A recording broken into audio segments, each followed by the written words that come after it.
The first time Grace Ashford saw Dalton Foster, she was so exhausted she thought he might be a hallucination conjured by her fevered mind as she collapsed against the doorframe of his mountain cabin in the Kansas wilderness.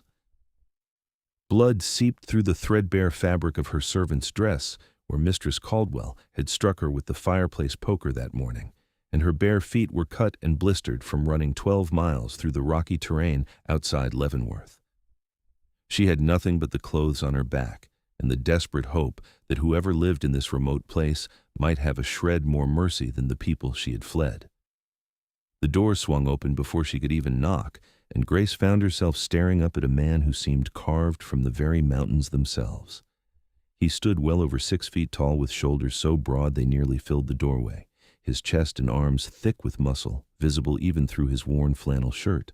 Dark hair fell past his collar, slightly wild and windswept, framing a face that was all hard angles and sharp planes softened only by eyes the color of storm clouds. Those eyes widened as they took in her battered appearance.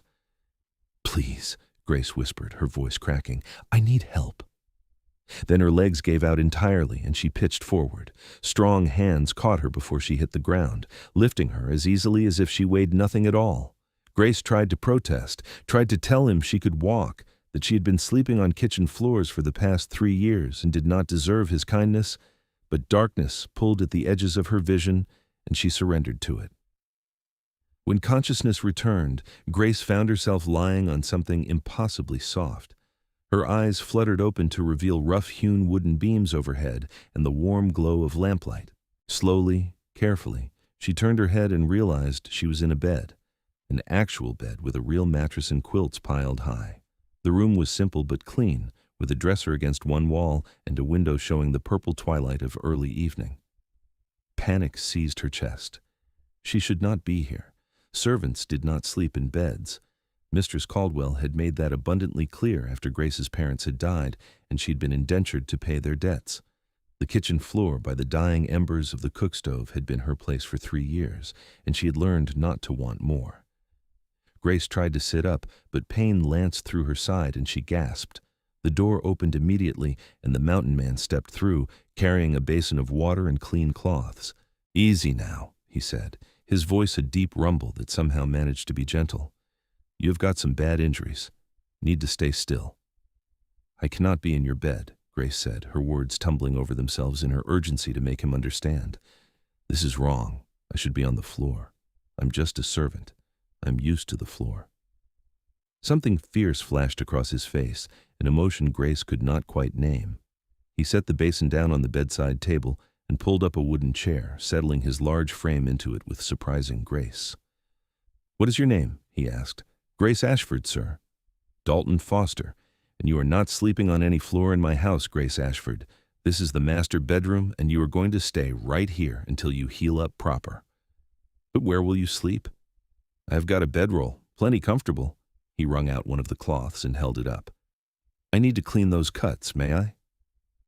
No one had asked her permission for anything in 3 years. Grace nodded, too stunned to do otherwise.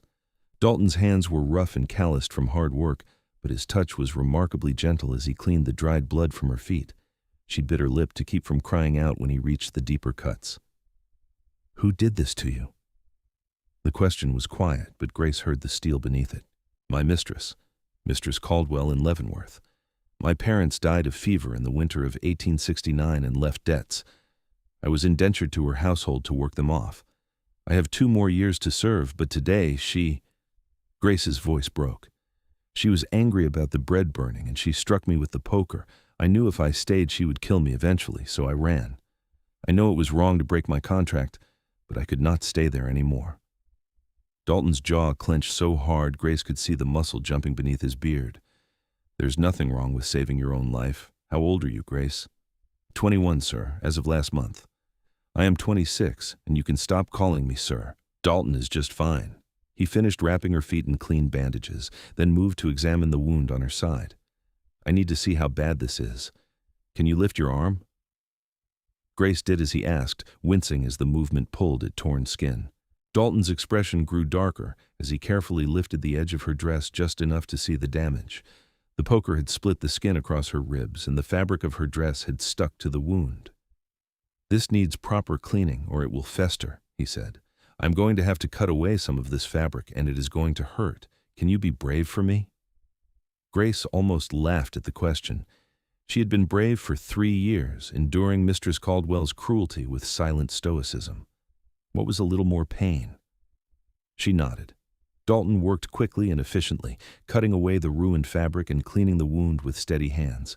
Grace clenched her fists in the quilt and focused on breathing through the pain. When he finally tied off the bandage, she was trembling and covered in cold sweat. "You did good," Dalton said quietly. "Real good. Now you need to rest and let your body heal."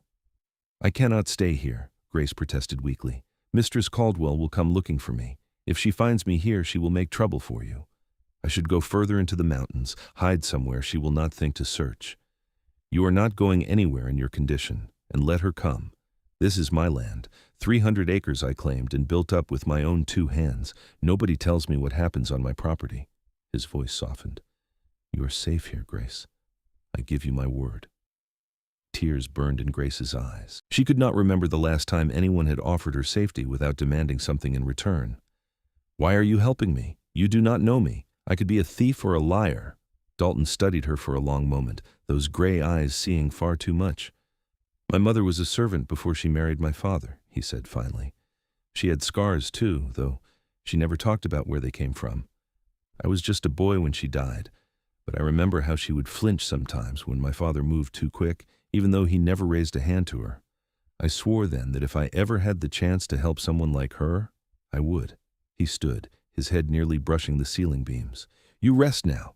I will bring you some food in a bit. Made venison stew this morning, and there is plenty." He left before Grace could formulate a response, closing the door quietly behind him. She lay in the bed, overwhelmed by the softness beneath her and the absence of pain in her joints from lying on hard stone. The quilt smelled like pine and wood smoke, and something else, something masculine and clean that must be Dalton himself. Despite her fear and confusion, Grace felt her eyelids growing heavy. Her body, pushed beyond its limits, demanded rest. As she drifted toward sleep, she heard Dalton moving around in what must be the main room of the cabin, the soft clink of dishes and the crackle of fire. The sounds were domestic and comforting, so different from the tense silence of Mistress Caldwell's house, where any noise might bring punishment. She woke to find a bowl of stew on the bedside table, still warm, with a hunk of bread beside it. Her stomach cramped with hunger, and she realized she had not eaten since the previous day. Struggling to sit up despite the protest of her injuries, Grace reached for the bowl and ate slowly, savoring every bite. The stew was simple but good, rich and filling, and she could not remember the last time she had been allowed to eat her fill. As she ate, Grace looked around the bedroom more carefully. Everything was well made and sturdy, built to last. The dresser had been sanded smooth and oiled. The window frame fit perfectly with no gaps to let in wind. Even the bed frame was a work of craftsmanship, the joints fitted together with precision. This was the home of a man who took pride in his work, who built with care and intention. When she finished eating, Grace set the bowl aside and carefully swung her legs over the edge of the bed.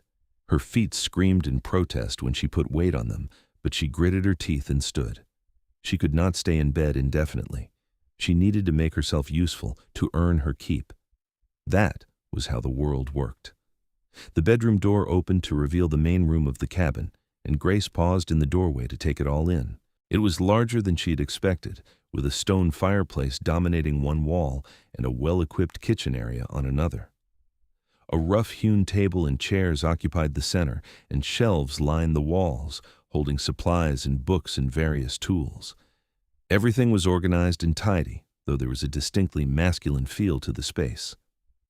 Dalton stood at the kitchen counter, his back to her as he kneaded bread dough. The muscles in his shoulders and arms flexed with the motion, his sleeves rolled up to reveal forearms corded with strength. He had not heard her emerge, and Grace took a moment to simply observe him. He moved with the confidence of a man comfortable in his own skin, completely at ease in his domain.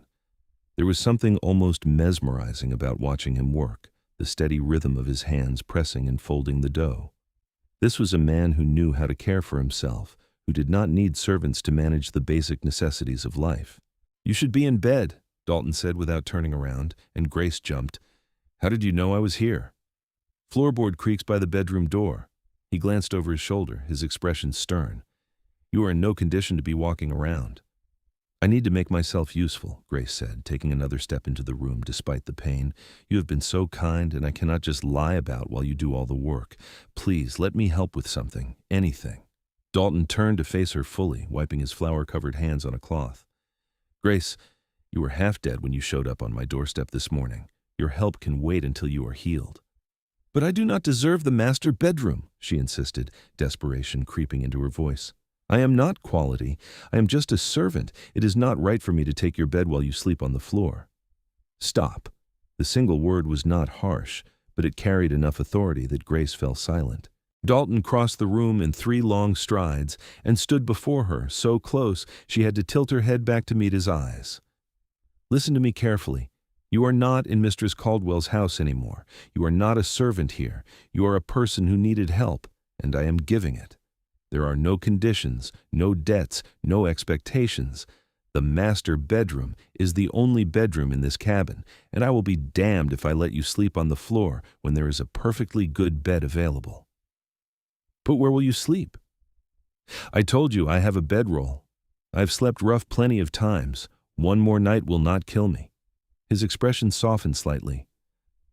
I built this cabin 5 years ago when I first came out here from Missouri. Spent the first 6 months living in a tent while I cleared land and cut timber. A bedroll by the fire is luxury compared to that. Why did you come here? Grace asked, curiosity overcoming her exhaustion. My father died and left me a small inheritance. Nothing grand, but enough to buy supplies and make a start. I wanted land of my own, space to breathe, no one telling me what to do or how to live. He gestured around the cabin. This is all mine. I hunt and trap, sell furs in Leavenworth twice a year, keep to myself most of the time. It is a good life. It sounds lonely. Something flickered across Dalton's face. Sometimes. But lonely is better than being somewhere you do not want to be. Grace understood that more than he could possibly know. She swayed slightly, her body reminding her that standing was taking energy she did not have. Dalton's hand shot out to steady her elbow. Back to bed, he said firmly. We can talk more after you have rested properly. This time, Grace did not argue. She let him guide her back to the bedroom, his hand warm and solid on her arm. When she was settled under the quilts again, Dalton paused in the doorway. Grace, you are safe here. I know you have no reason to trust me, but I mean what I said. Nobody is going to hurt you while you are under my roof. Then he was gone, pulling the door partially closed behind him. Grace lay in the gathering darkness, listening to him move around the cabin. She wanted to believe him, wanted to trust in the safety he offered, but 3 years with Mistress Caldwell had taught her that kindness always came with a price. Still, her exhausted body would not let her worry for long. Within minutes, she was asleep again, falling into dreams where strong hands caught her when she fell, and no one raised their voice in anger. The next 3 days passed in a haze of pain and healing. Grace slept more than she had in years, waking only to eat the meals Dalton brought her and to let him change her bandages. He remained unfailingly gentle and respectful, averting his eyes when he needed to tend the wound on her side and keeping up a steady stream of calm conversation to distract her from the pain. On the 4th morning, Grace woke feeling almost human again. The throbbing in her feet had diminished to a dull ache, and the wound on her side was starting to knit together. She rose carefully and found that Dalton had left a basin of warm water and a clean dress draped over the chair. The dress made her pause. It was simple calico, blue with tiny white flowers, but it was clean and whole with no patches or tears. Grace ran her fingers over the fabric, marveling at its softness. She could not imagine where Dalton had gotten it, out here in the mountains, but she was grateful beyond words to have something to wear that was not stained with her own blood. She washed as best she could and pulled on the dress. It fit reasonably well, perhaps a bit loose in the shoulders, but otherwise comfortable. There was even a ribbon for her hair, though Grace's dark auburn curls were so tangled that she could barely run her fingers through them, let alone tie them back properly. When she emerged from the bedroom, she found Dalton at the table, mending a leather harness. He looked up at her entrance and something in his expression shifted, though Grace could not quite read what the emotion was. That dress fits you well, he said. It was my mother's. She was not much bigger than you. I cannot take your mother's dress, Grace protested immediately. She's been dead 14 years. I think she would be happy to know someone was getting use out of it. Dalton set aside the harness. How are you feeling? Better. Much better, thanks to you. Grace hesitated, then said, I want to help today. Really help, not just rest. Please, Dalton, I need to do something or I will go mad. He studied her for a moment, then nodded slowly. All right.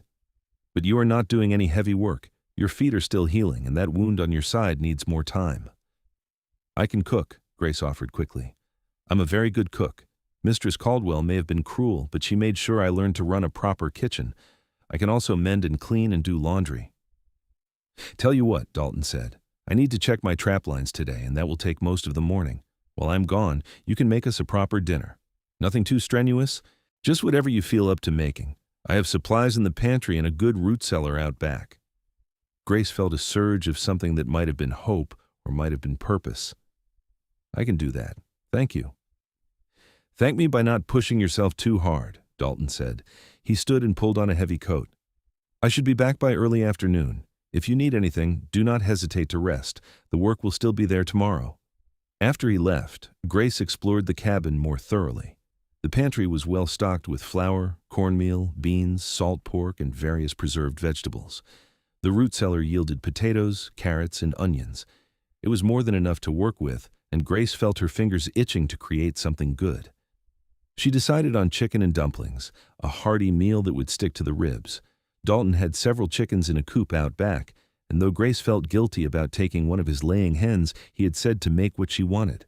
She selected an older bird that was past its prime laying years and dispatched it quickly and efficiently, the way she had been taught.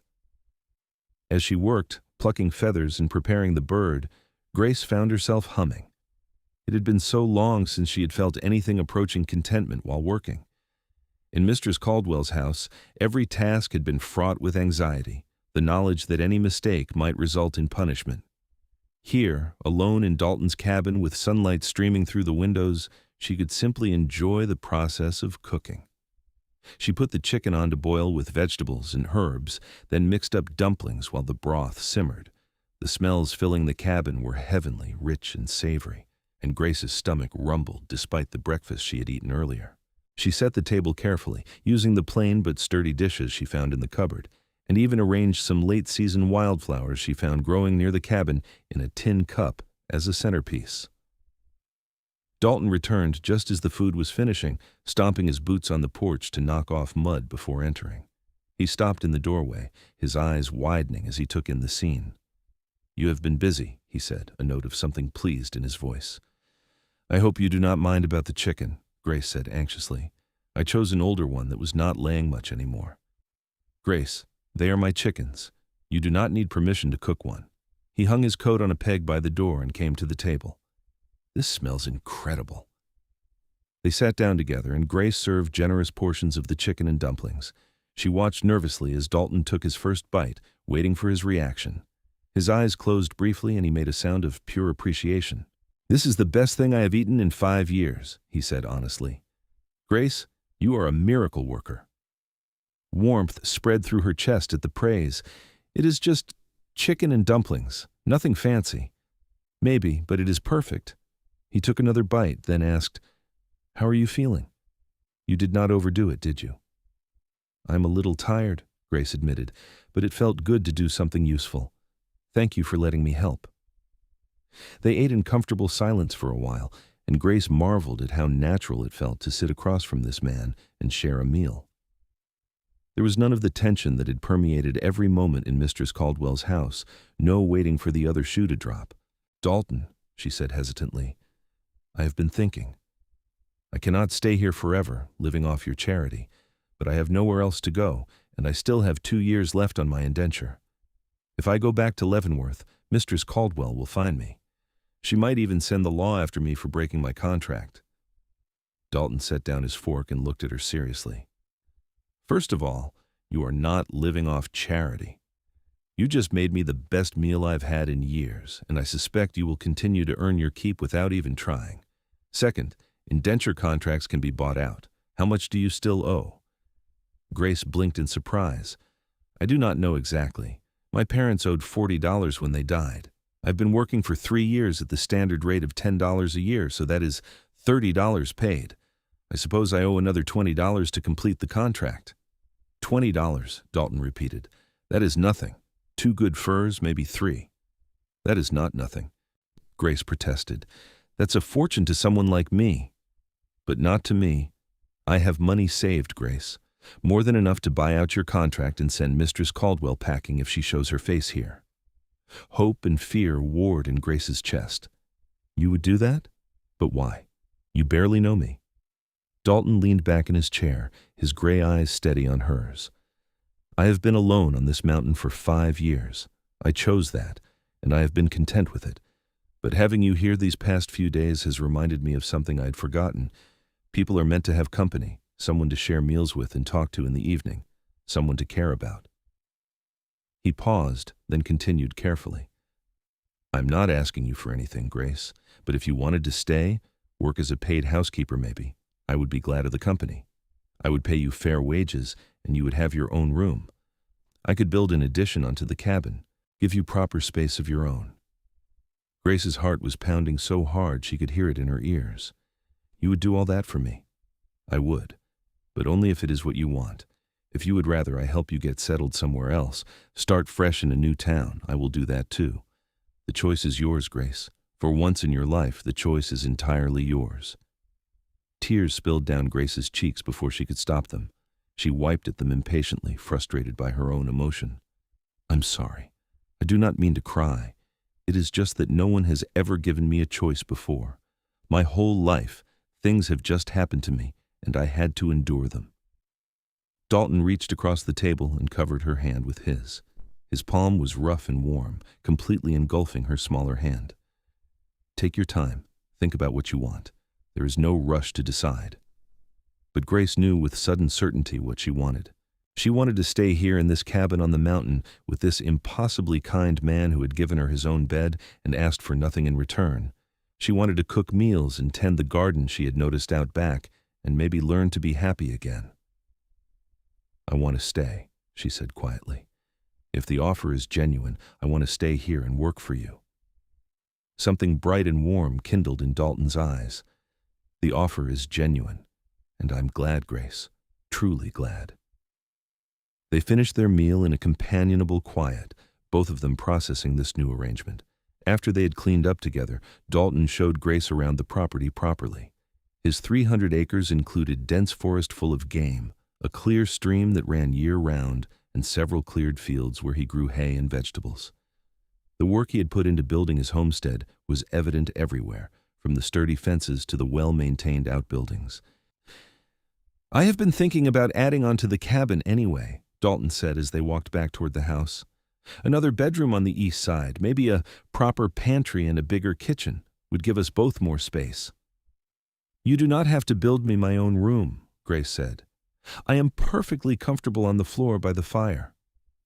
Dalton stopped walking and turned to face her, his expression serious. Grace Ashford, I am going to say this one more time, and then I do not want to hear any more arguments about it. You are not sleeping on the floor. Not now, not ever. You deserve a real bed in a room of your own, and to be treated with basic human dignity. Understood? His intensity should have frightened her, but instead, Grace felt something warm unfurl in her chest. Understood. Good. Now let us get you back inside before you wear yourself out. Over the following weeks, a routine developed. Grace would rise early and prepare breakfast, while Dalton tended to the animals and checked his trap lines. They would eat together, then Dalton would head out to work on his various projects, while Grace managed the household.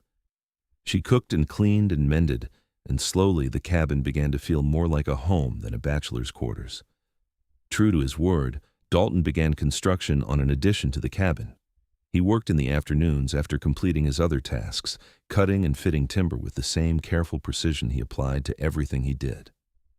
Grace would bring him water and watch him work, marveling at the play of muscles beneath his shirt as he hefted massive logs into place. She tried not to notice how handsome he was, tried not to feel her heartbeat quicken when he smiled at her or brushed past her in the cabin's close quarters. This was a business arrangement, nothing more. Dalton had been clear that he was not asking her for anything beyond housekeeping. The fact that she was developing feelings for him was her own problem to manage. But managing those feelings became increasingly difficult. Dalton was unfailingly kind and thoughtful. He asked her opinion on things, listened when she spoke, and seemed genuinely interested in her thoughts and dreams. He brought her small gifts from town when he went for supplies, a new ribbon for her hair, or a book he thought she might enjoy. He made her laugh with stories from his years on the mountain, and he never once raised his voice or made her feel stupid or worthless. Grace found herself falling in love with him, slowly and inevitably, like water flowing downhill. She tried to hide it, terrified that he would notice and send her away. But sometimes she would catch him watching her with an expression she could not quite read, something warm and hungry and carefully restrained. One evening in late October, nearly 2 months after Grace had arrived, they sat by the fire after dinner. Dalton was oiling a harness, and Grace was mending one of his shirts where it had torn on a branch. The silence was comfortable, broken only by the crackle of flames and the occasional pop of sap in the burning wood. "Grace," Dalton said suddenly, "can I ask you something?" "Of course." "Why did you never marry? You must have had suitors before you were indentured." Grace's hands stilled on the shirt. "My parents had promised me to the blacksmith's son. I was 16, and he was 35. I did not want to marry him, but I did not have much choice. Then my parents died, and the betrothal was dissolved.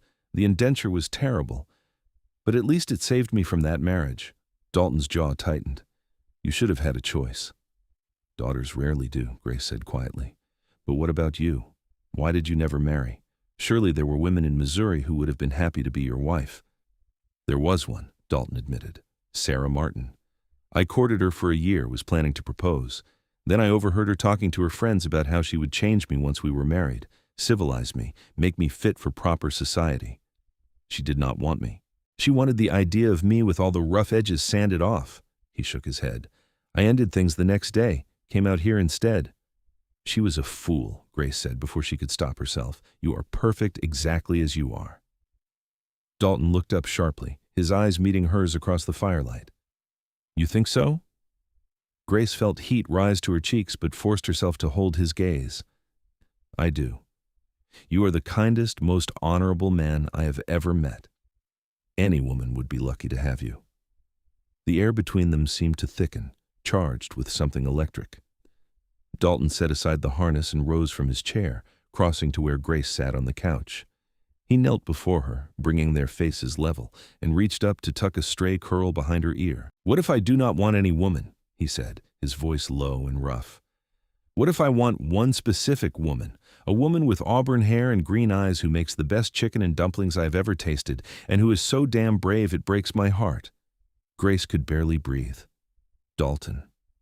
"I am in love with you, Grace," he said simply. "I have been falling for you since the moment you stood in my doorway, insisting you should sleep on the floor, because you did not deserve my bed. I know I have no right to say this. You have been through hell, and you need time to heal. But I cannot keep pretending I do not feel what I feel." Joy and terror crashed through Grace in equal measure. "I love you too," she whispered. "I've been trying so hard not to, because I was afraid you would send me away if you knew." Dalton cupped her face in his large, calloused hands. "I will never send you away. Never. You're the best thing that has ever happened to me." He paused, his thumb stroking gently across her cheekbone. "May I kiss you?" In answer, Grace leaned forward and pressed her lips to his. The kiss was soft and tentative at first, both of them learning the shape and feel of each other. Then Dalton made a low sound in his throat and pulled her closer, deepening the kiss with a passion that made Grace's toes curl. When they finally broke apart, both breathing hard, Dalton rested his forehead against hers. "Marry me," he said, "not because you owe me anything or because you need a place to stay, but because we love each other and we could be happy together. Marry me, Grace." "Yes," Grace said, tears streaming down her face. "Yes, yes, yes." Dalton kissed her again, and Grace felt the last walls around her heart crumble. She was safe. She was loved. She was home. They were married 3 weeks later in Leavenworth, with the preacher and his wife as witnesses. Dalton had gone into town the week before to settle Grace's indenture, paying Mistress Caldwell the $20 owed plus an additional $10 for the trouble.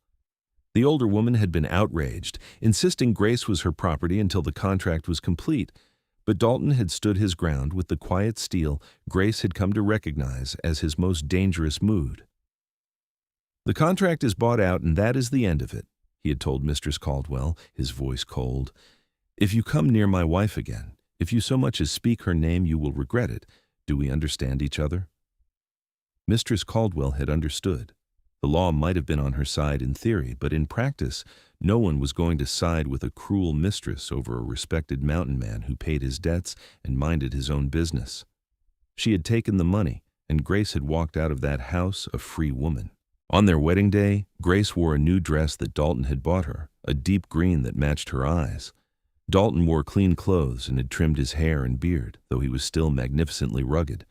They spoke their vows in steady voices, and when the preacher pronounced them husband and wife, Dalton kissed her with a tenderness that made Grace's heart overflow.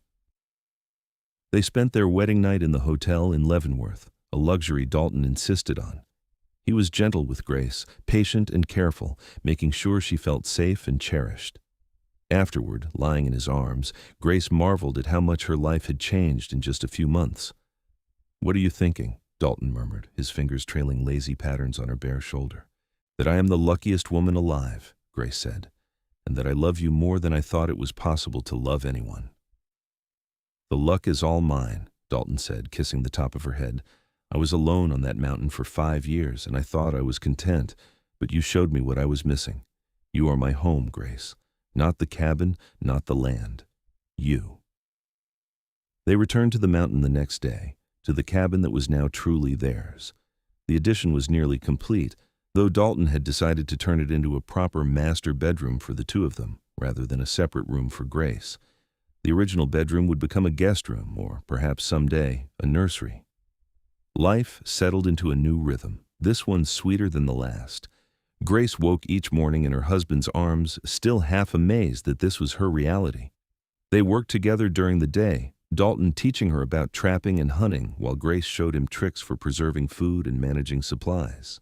In the evenings, they would sit by the fire, reading or talking, or simply enjoying each other's presence.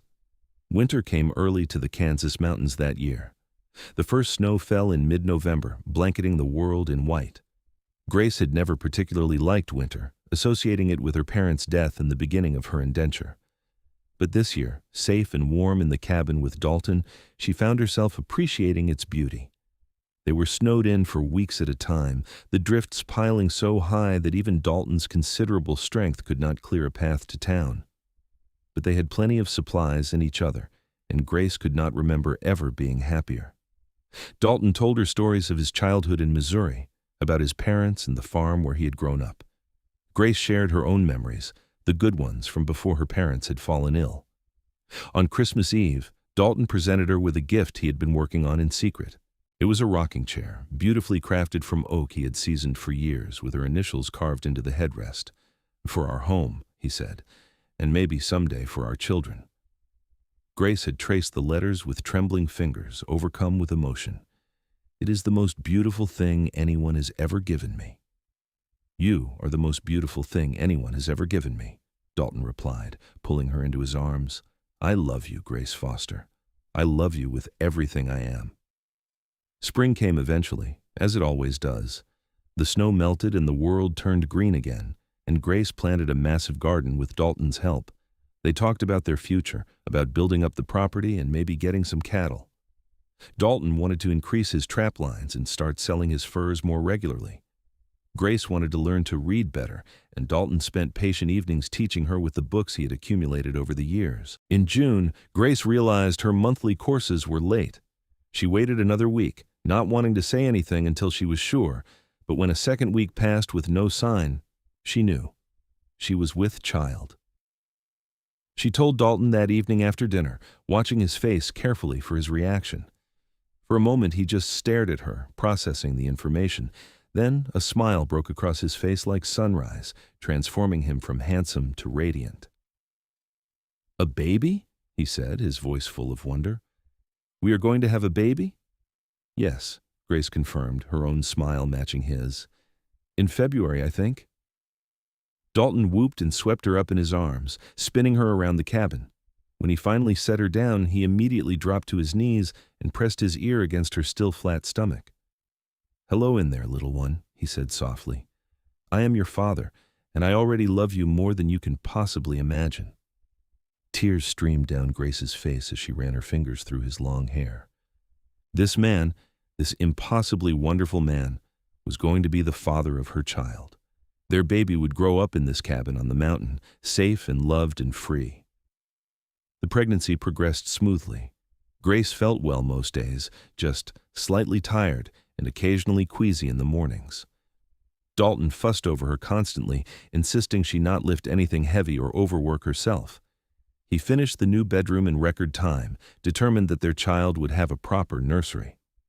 In September, Grace's old friend from before her indenture, a woman named Margaret, came to visit. She had married a farmer outside Leavenworth and had 3 children of her own. She and Grace had been close as girls, but Mistress Caldwell had not allowed Grace to receive visitors, so they had lost touch. Margaret wept when she saw Grace, healthy and glowing with pregnancy, in a home of her own. "I heard you had been indentured to that horrible woman," she said. "I tried to visit you once, but she turned me away.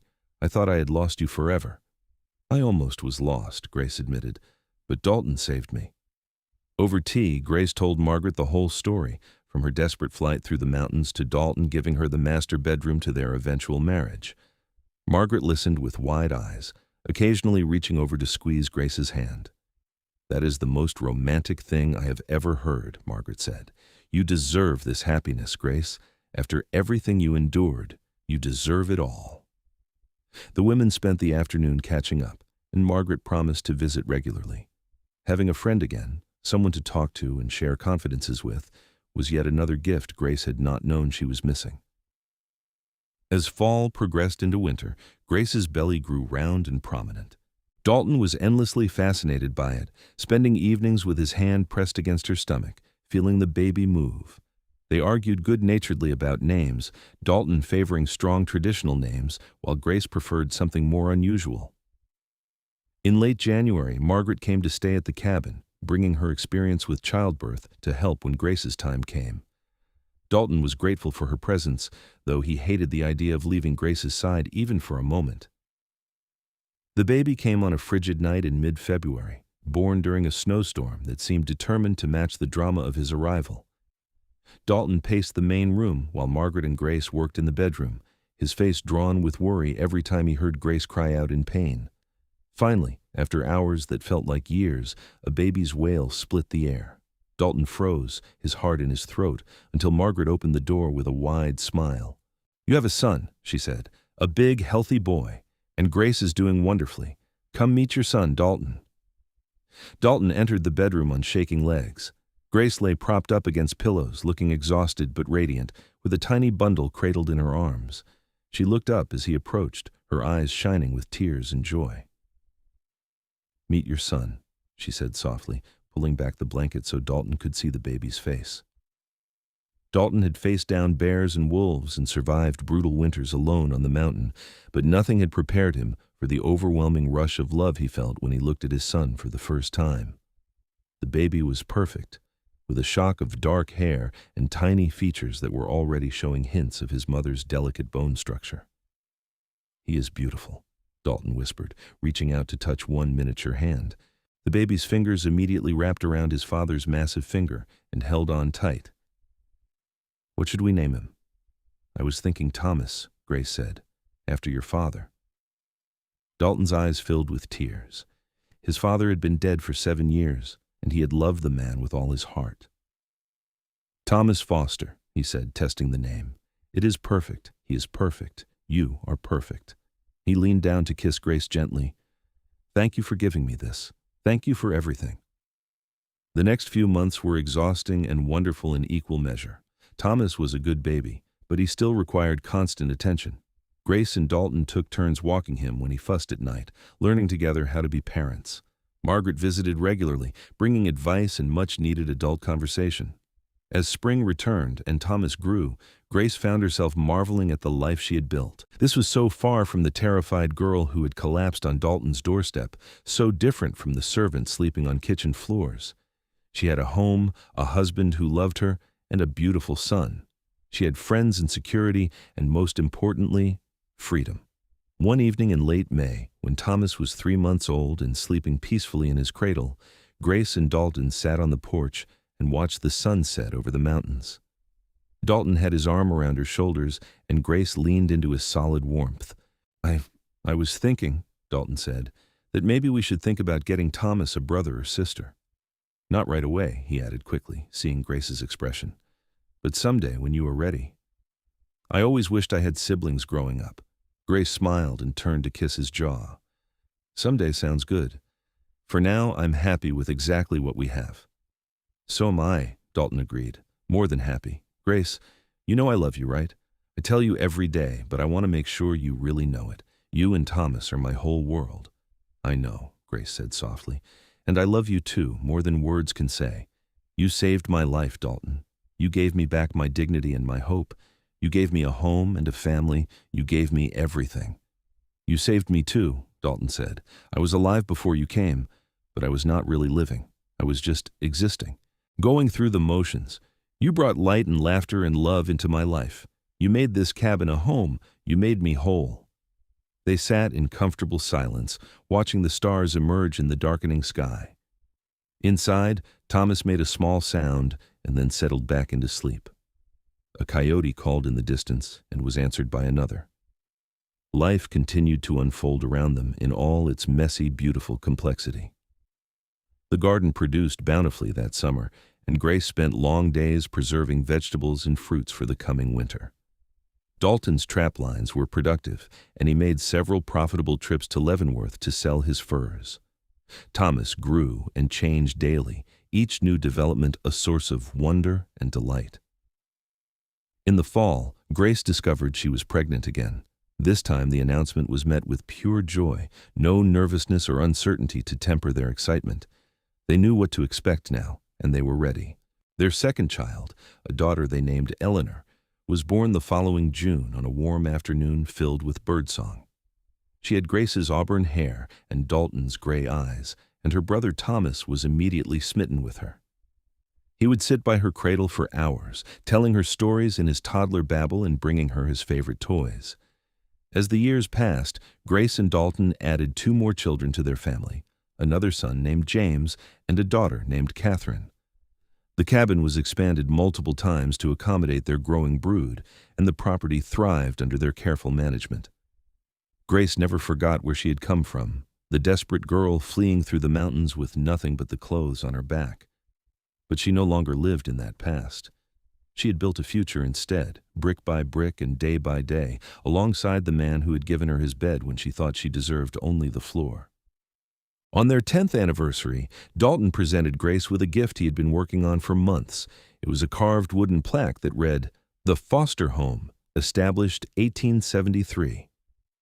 Grace traced the letters with tears in her eyes, remembering that first night when Dalton had told her she was not a servant in his house. "This has always been your home," Dalton said, pulling her into his arms. "From the moment you walked through that door, this place was yours. You are the heart of it, Grace. You are the heart of everything." They hung the plaque above the door, and every time Grace walked beneath it, she felt a surge of gratitude and love. She had been given a second chance at life, and she had not wasted it.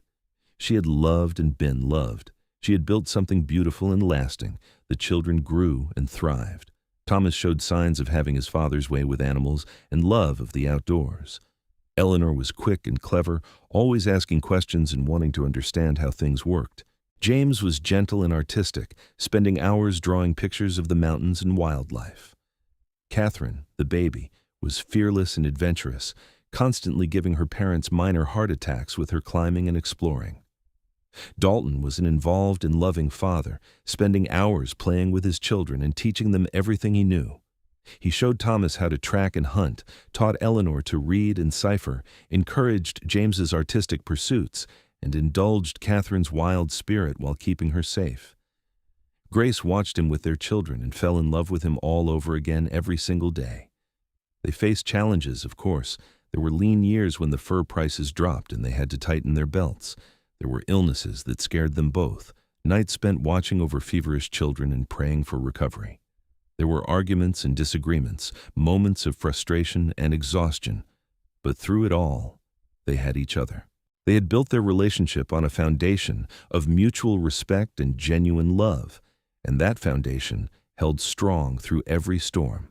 One evening when Grace was 43 and Dalton was 48, they sat on the porch as they had so many times before.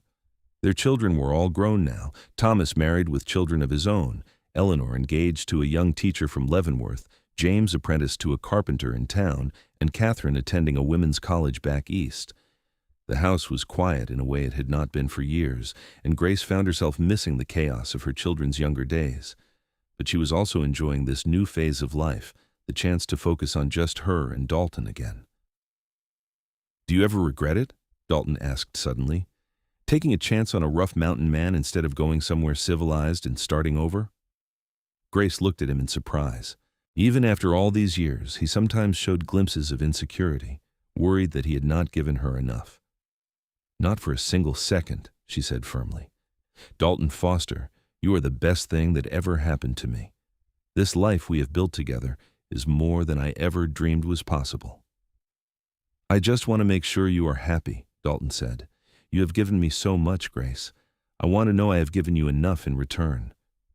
"You have given me everything," Grace said, reaching over to take his hand. "You gave me safety when I had none. You gave me dignity when I thought I was worthless. You gave me love when I thought I would never experience it. You gave me a family and a home and a life worth living. How could I ever want more than that?"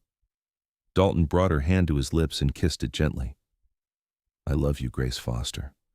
I loved you when you were a terrified girl in a blood-stained dress, and I love you now as a woman who has built a life with her bare hands. I will love you until my last breath and beyond." "And I love you," Grace whispered, "always and forever." As the sun set behind the mountains, painting the sky in shades of pink and gold, Grace reflected on the journey that had brought her here. She had started with nothing, less than nothing really, and had been given everything, not through luck or chance, but through hard work and love, and the kindness of one good man who had seen her worth when she could not see it herself. The plaque above the door proclaimed this the Foster home, but Grace knew the truth. Home was not the cabin or the land or even the mountains surrounding them. Home was wherever she and Dalton were together, two souls who had found each other against all odds and built something beautiful. She had been a servant sleeping on kitchen floors, but Dalton had given her the master bedroom. More than that, he had given her a partnership, a marriage of equals built on love and respect. He had given her a life where she did not have to be small or scared or worthless. He had given her the freedom to become the woman she was always meant to be. Years continued to pass. Thomas gave them 6 grandchildren, and Eleanor added 4 more. James eventually married a girl from Leavenworth and had 3 children, while Catherine returned from college with radical ideas about women's rights and a husband who supported her activism. The Foster family tree grew and branched, and Grace and Dalton's cabin became a gathering place for holidays and celebrations. Dalton's hair went silver, but he remained strong and vital, still working the land and managing his trap lines well into his 60s. Grace's auburn hair gained threads of white, but her green eyes remained as bright as ever. They grew old together, accumulating laugh lines and memories in equal measure. On their 40th anniversary, surrounded by children and grandchildren, they renewed their vows in a small ceremony on their property. Thomas, now a father and grandfather himself, stood as his father's witness while Eleanor stood with her mother. The younger grandchildren scattered wildflowers, and everyone cheered when Dalton kissed his wife with the same passion he had shown 40 years earlier. 40 years, Grace said that night as they prepared for bed. Can you believe it has been 40 years? Best 40 years of my life, Dalton said, pulling her close. His body was not as powerful as it once had been, but his arms were still strong and sure. Want to go for 40 more? At least, Grace agreed, laughing. Probably 50 just to be safe. They did not get 50 more years, but they got another good 20. Dalton passed away peacefully in his sleep at the age of 86, with Grace holding his hand. He had lived a full and happy life, surrounded by love until the very end. Grace grieved him deeply, but without bitterness. She had been blessed with 60 years with the man she loved, and she knew how rare that was. She continued living in the cabin on the mountain, cared for by her children and grandchildren, but still fiercely independent. On her 90th birthday, surrounded by 4 generations of Fosters, Grace told the story one more time. Her great-grandchildren listened with wide eyes as she described running through the mountains with bleeding feet, collapsing on Dalton's doorstep, and waking up to find herself in the master bedroom. "Your great-grandfather was the best man I ever knew," she told them. "He taught me that kindness does not have to come with conditions, that love does not have to hurt, and that everyone deserves dignity and respect. He gave me those things when I had nothing, and I spent every day of our marriage trying to give them back to him." Her oldest great-grandson, a boy of 12 named after Dalton, asked, "Did you really love him from the first moment you saw him, great-grandma?" Grace smiled, her eyes distant with memory. "Not the first moment, no. I was too scared and hurt to love anyone then. But slowly, day by day, as he showed me who he really was, I fell in love with him, and that love grew deeper every single year we had together." She lived another 2 years after that birthday, passing away peacefully in the same bedroom where she had first woken up to find herself in a real bed instead of on a kitchen floor. Her children found her in the morning, a smile on her face and Dalton's name on her lips. They buried her beside Dalton on the property they had built together under a massive oak tree they had planted on their wedding day. The tree had grown tall and strong over the decades, its branches spreading wide to provide shade and shelter, just as Dalton and Grace's love had sheltered and protected their family. At the funeral, Thomas stood before the assembled crowd and told his parents' story one final time. He spoke of a terrified young woman and a lonely mountain man, of kindness given freely and love earned through action, of a life built together from nothing but determination and devotion. "My father once told me that giving my mother the master bedroom was the best decision he ever made," Thomas said, his voice thick with emotion. "Not because it led to their marriage, though it did, but because it was the right thing to do, the kind thing to do. It was treating another human being with the dignity and respect they deserved. That was who my parents were, who they taught us to be. They showed us that love is not just a feeling but a choice, made new every single day." The Foster family continued to thrive for generations, spreading across Kansas and beyond. But they never forgot the story of their matriarch and patriarch, the servant and the mountain man who had built something beautiful from the ashes of desperation. The cabin still stood, maintained lovingly by the family, a testament to what 2 people could create when they truly loved each other. The plaque above the door faded with time, but the words remained legible. "The Foster Home, established 1873. And somewhere in the mountains, in the whisper of wind through pine trees and the rush of the eternal stream, the spirits of Dalton and Grace Foster walked hand in hand, together in death as they had been in life, their love story echoing through the ages as a reminder that even in the darkest moments, kindness and love can change everything."